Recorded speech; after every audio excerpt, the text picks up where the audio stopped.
What is up, everybody, and welcome back to my channel. My name is Jake, and today it is freezing.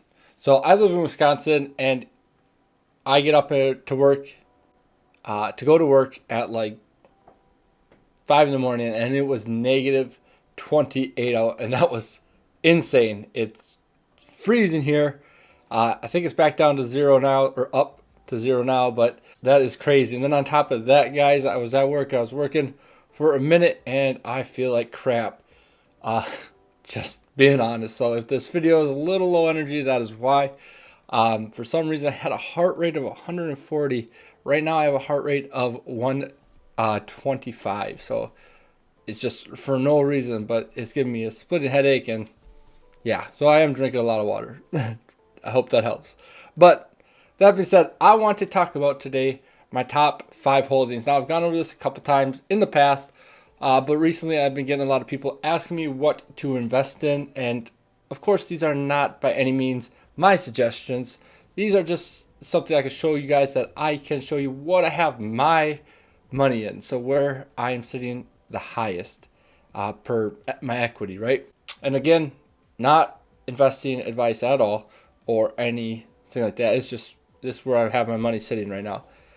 With that being said, we'll go over this. I'll defend some of these a little bit so you guys can see my mindset. And I would love to hear what you guys think of these investments down in the description, or what your top 5 are as well, because I love looking into stocks.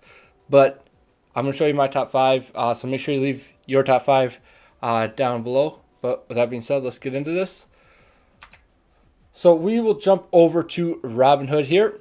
This is my account. My equity is worth $13,395. I got back up there pretty quick from when I took a little bit of money out. I took about $1,800 out just because I needed to. But we'll go over these here quick. But the first one you'll see is ETF MG. So this is MJ, right?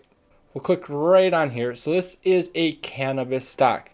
ETF, I should say. It's not a stock particularly. It is an ETF that tracks. Here's what tracks right here.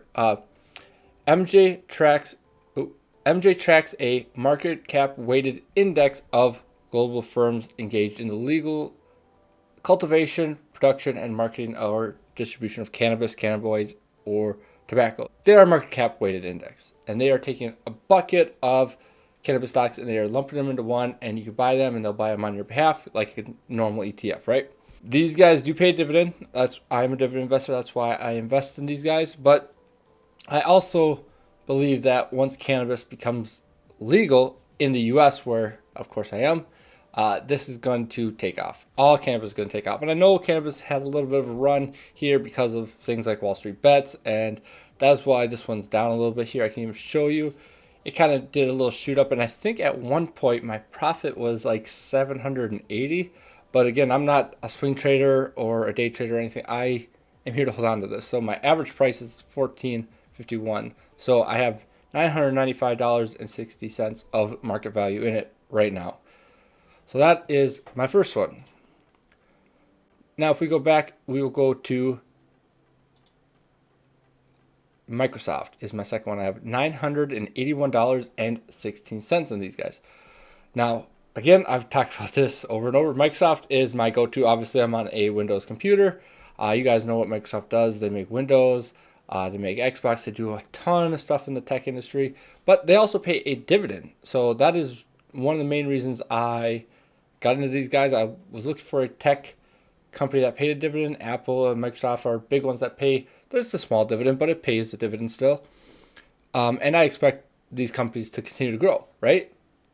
But I do have them at an average cost of $192.24. I have $181.16 of market value. I do only own 4, which is so unfortunate. I wish I would have owned more of these guys a little bit ago. But my total return is $212.21. And these guys have been pretty much on a tear since the pandemic has hit. They've had some issues here or there, but I don't think Microsoft's going anywhere anytime soon, right? All right, on to number 3.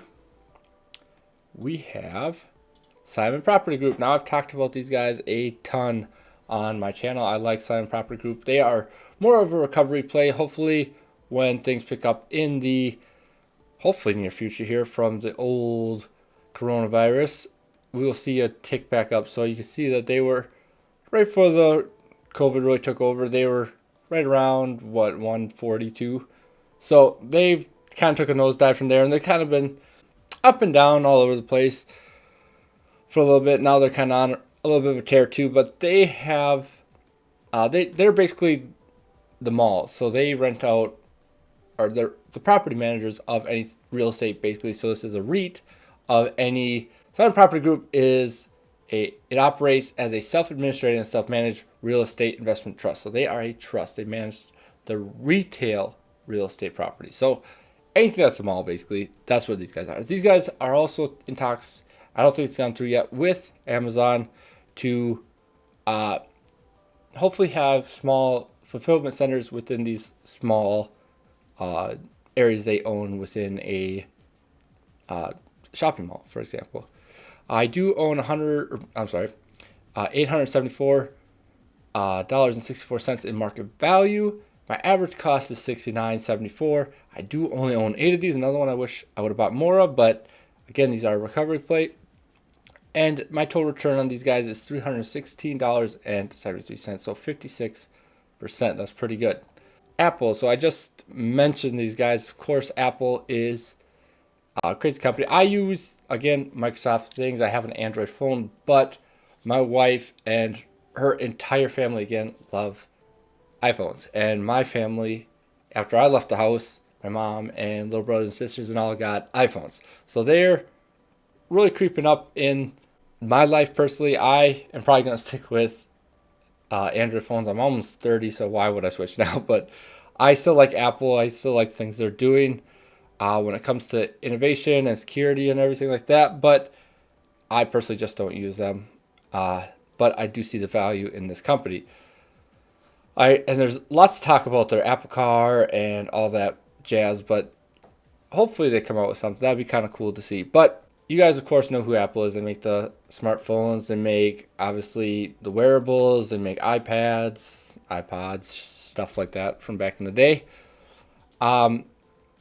These guys are on a bit of a tear as well, so COVID really didn't mess with them too much. I mean, even with like the lack of new product announcements, everything like that, Apple is on a tear. They did have a stock split earlier in the year, so that kind of helped as well. I do have them at an average cost of $107.27. I only own 6 of them, though. That's the unfortunate part. I do have a total return of $169.15. And these guys, again, do pay a dividend. So it's not very much, but it is something. 0.60 according to Robinhood here. I think that ends up being like $1 or something per share. A little over. And then finally, we're going to Gladstone. So Gladstone Land. This is actually a pretty cheap stock. Gladstone has been all over the place for a little bit here. I mean, it has ups and downs, but again, this is a REIT. I personally love REITs. That's why I do it. But they are into agriculture and things of that nature. So I do own 36 of them. Average cost of $14.72. So you can see how pretty much a less expensive stock can really bring you some profit over time. But I just realized I've kind of been blocking the screen, so I apologize for that. But again, I do own 36 of these guys. They've brought me $669.60 of total market value, and I'm up $139.63, which is 26%. But again, I'm a dividend investor. I like to look at that these guys are paying me to just hold on to the stock, right? So that is basically the top 5 that I'm holding on to. Now, I do know that these aren't maybe arguably the best stocks to hold on to for dividends or whatnot, but again, I'm not looking for huge dividend yields per se. I'm looking more for growth and dividend yields and what the past has shown for dividends as well. But with that being said, again, these aren't recommendations to go and buy these companies. These are just, I wanted to show, I've been getting a lot of asks lately on my Facebook and whatnot of what I recommend people buying, and I just wanted to kind of go over what I have been buying. So again, guys, I appreciate everybody who shows up and watches. If you have not yet, make sure you hit the subscribe button. If you are not, I have been growing pretty decently. I know I'm at like 60 some subscribers. I appreciate every single one of you. Again, leave your comment down below as well with your top 5. I would love to look into some stocks maybe that I don't know or haven't yet looked into. And then finally, I do have my Instagram and everything down in my description. My Robinhood, my Yada, my Acorns, everything like that is all down in my description. I'd appreciate if you also took a peek at that. But my Instagram's been popping off pretty good, so I really appreciate that, guys. But with that being said, I will say I hope you all are staying warm, feeling great, because I am not right now, and that you are sticking to your strategies and staying green. All right, guys, peace.